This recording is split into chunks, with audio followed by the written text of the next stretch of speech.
Hi welcome to Indrani's physics channel. आज हम minimum learning for physics class 10 के लिए मतलब कितना मिनिमम आपको पढ़ना ही चाहिए कि आप क्लास 10 पे साइंस में एटलीस्ट कुछ अच्छा नंबर लेकर आए। तो क्या क्या हमें फिजिक्स में जस्ट बिफोर अभी सभी स्कूल में प्री बोर्ड चल रहा है, तो एटलीस्ट हमें क्या पढ़ना चाहिए कि प्री बोर्ड में हम कुछ नंबर्स लेके आए। पहले हम आएंगे फिजिक्स में फॉर्मूलाज।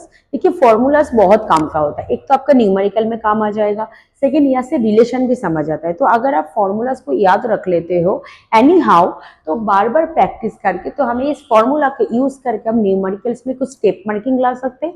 और ऐसे छोटे छोटे क्वेश्चन होते हैं, जैसे आपको मैं एग्जाम्पल से बताता हूँ, जैसे R is equal to rho L by है, जहाँ पे आर है रेजिस्टेंस, रो है रेजिस्टिविटी, एल है लेंथ एंड ए है एरिया।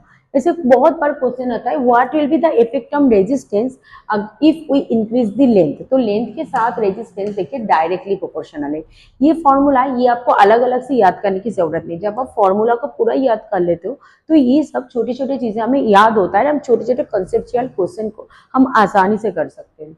और फॉर्मूलाज के सेकेंड एक पॉइंट आता है, जैसे फॉर्मूला कभी कभी यूज में आ जाता है। जैसे मान लीजिए कि आपको एक क्वेश्चन दिया हुआ है जहाँ पे बोल रहा है कि वी एंड आई के बीच में रिलेशन। तो अगर आपको V is equal to I R करते हो, ठीक है, और बोला है ग्राफ, तो हम समझ पा रहे हैं कि वी जो है वो डायरेक्टली प्रोपोर्शनल आई के साथ है।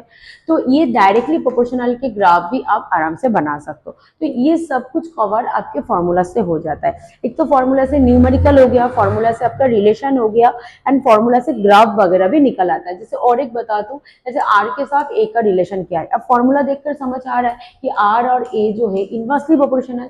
तो आर और ए के बीच में रिलेशन कैसा होगा, आपके इनवर्सली। ये ऐसे कुछ कुछ क्वेश्चन हमें फॉर्मूला से आ जाता है। सेकेंड हम आते हैं, जितना भी ड्राइंग है, ड्राइंग मस्ट बी डन। देखिए वो ड्राइंग हो सकता है रे डायग्राम के, वो ड्राइंग हो सकता है बार मैग्नेट के, वो ड्राइंग हो सकता है सॉलिनॉइड के, इलेक्ट्रोमैग्नेट के। मैंने यहाँ पे कुछ नाम लिख कर रखा है, ये सब नाम नहीं है यहाँ पे, और भी बहुत सारा ड्राइंग है। जितना भी ड्राइंग आप वो सभी ड्राइंग करेंगे जो ड्राइंग आपने क्वेश्चन पे या फिर न्यूमेरिकल पे आपने यूज किया है। जैसे मैं आपको बताता हूँ करंट कैरिंग सर्कुलर कॉइल या सर्कुलर लूप, इसके बारे में हमने पढ़ा भी है कि करंट कैरिंग जो सर्कुलर लूप होता है वो कैसा, उसके जो मैग्नेटिक फील्ड होता है वो कैसा होता है। तो जब हम ये पढ़ रहे हैं तो you should know this drawing.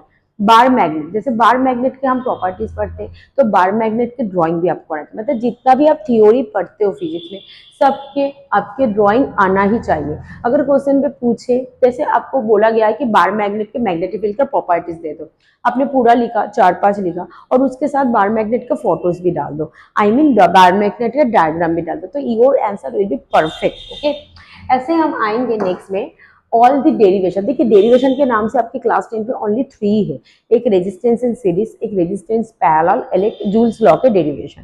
Joules law के डेरिवेशन भी बहुत छोटा सा डेरिवेशन होता है, जिसको हम v is equal to W by Q से करते हैं, and w is equal to हो जाता है वी क्यू। v के जगह पे हम ओम्स लॉ लगाते हैं, साइड में लिखते हैं v is equal to I R. तो यहाँ पे हम हो जाएगा आई आर, एंड q के जगह पे हम लिख देंगे आई टी। तो ये हो जाएगा I T and it's will be I square R T. तो आपका जूल्स लॉ के डेरिवेशन भी कंप्लीट है। उसके बाद आप बता दीजिए वर्क डन जो होता है वो एनर्जी में कन्वर्ट होता है, एंड वही हमारा हीट एनर्जी के हिसाब से यहाँ पे डिसिपिएट हो रहा है।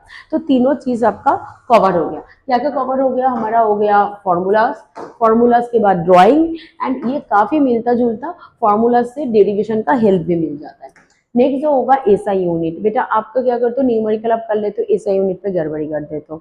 तो एसआई यूनिट आपको पता होना जरूरी है, मिनिमम आपका एसआई यूनिट तो पता होना ही चाहिए। हर एक का एसआई यूनिट, कन्वर्शन भी आपको पता होना चाहिए, जैसे मिलीमीटर से मीटर में कैसे लिखते हैं, माइक्रो एम्पियर से एम्पियर में कैसे करते हैं।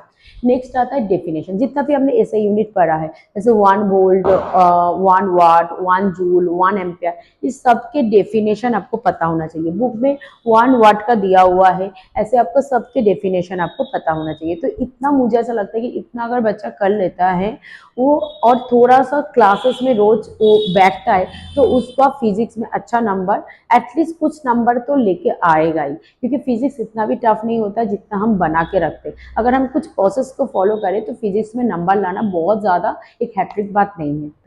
तो stay tune in this channel. हम अगले दिन पे केमिस्ट्री लेकर बात करेंगे कि क्या क्या एटलीस्ट केमिस्ट्री में पढ़ना चाहिए, जिससे हमारे केमिस्ट्री में कुछ अच्छा नंबर हम ला पाए।